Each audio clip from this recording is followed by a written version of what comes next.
Hello again. How is all of my class doing? This is our Bible lesson for Wednesday, January 28th. So, I hope you're working on your memory verse, and I sent a song that you can sing, and you've got motions that you're learning. The first and greatest commandment that Jesus said, the first and greatest commandment is to love the Lord your God with all your heart and with all your soul and with all your mind. This is the first and greatest commandment. So be practicing that throughout the week. That is a very, very important commandment. That's why God gave it number one importance in the Bible, is to love God first. Because, let me read you this verse today. Now, you don't have to memorize this, but our lesson today comes from this verse. It's in John chapter 13, verse 35. It says, "By this all will know that you are my disciples, if you have love for one another."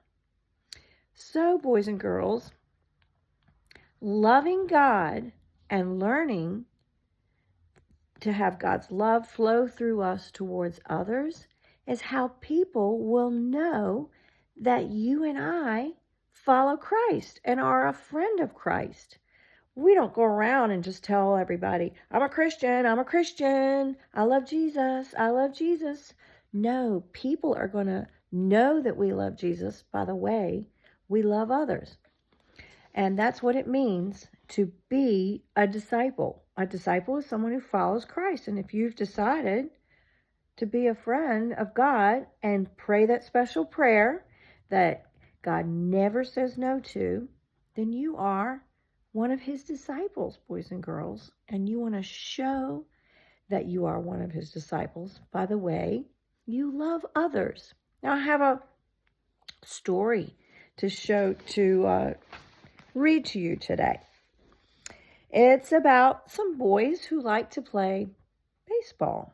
Okay, baseball season is coming up, and this is a little story to help sort of give you an example of what it's like to love others the way Christ wants us to love.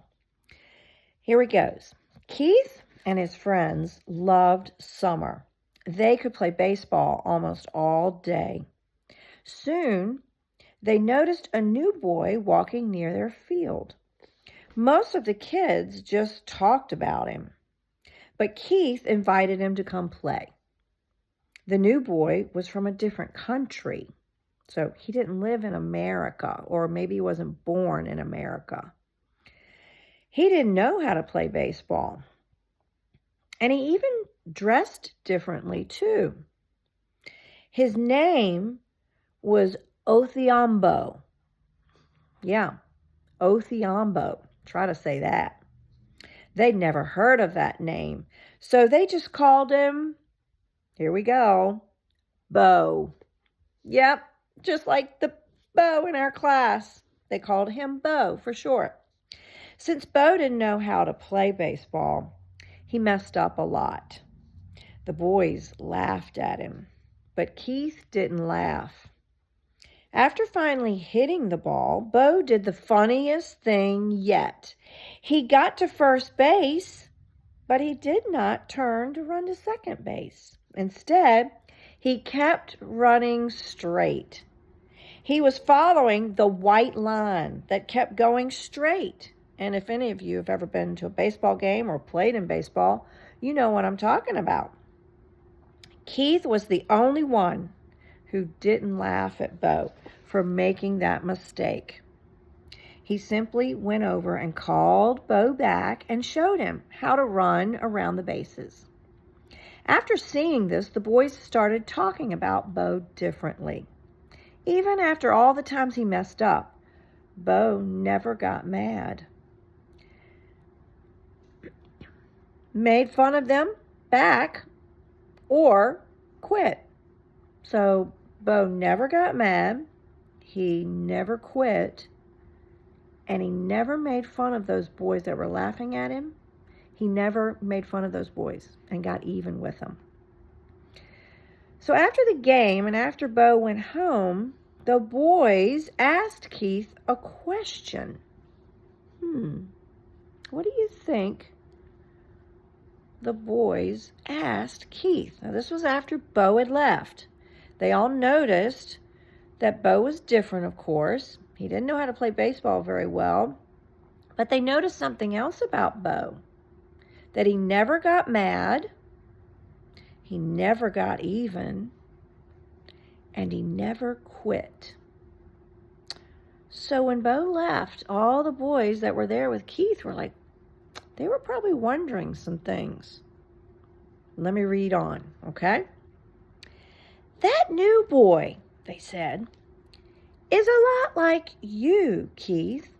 We haven't seen him lie, cheat, or get mad even once. Even when we made fun of him, he didn't get mad. Is it because he goes to your church? No, said Keith. It's not because his family goes to church. It's because Bo repented of his sin and trusted in Christ. And the boys realized that trusting in Christ must really make a difference. So that's the end of that story today. Does make you think. So how did Keith show the love of Christ toward Bo? Think about it.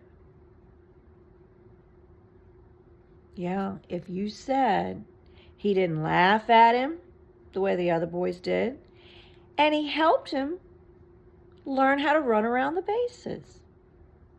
If you said that, you're right. Well, why do you think Bo did not get angry at the other boys for making fun of him?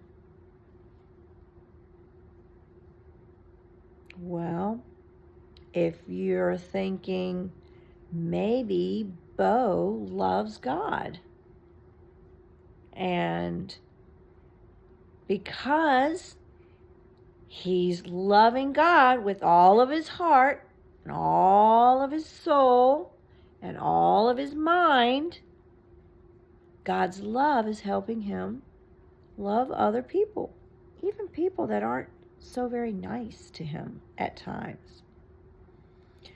So, who then should people love first? God, right? God first. And our verse says how much we should love God. Not just with half of our heart, not just on some days of the week, but all of our heart, all the time. And this verse, next week, I'm kind of giving you a little spoiler.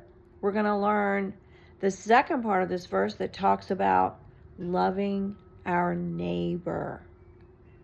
And that's going to be the second greatest commandment. So loving God first, loving your neighbor second. Well, who is our neighbor? Is it the person that sits beside you at school? Maybe, but that's not all. Is our neighbor who lives beside us in our neighborhood? No, that's not what this verse is talking about. We'll talk about who is our neighbor as we continue in our Bible lessons throughout the week.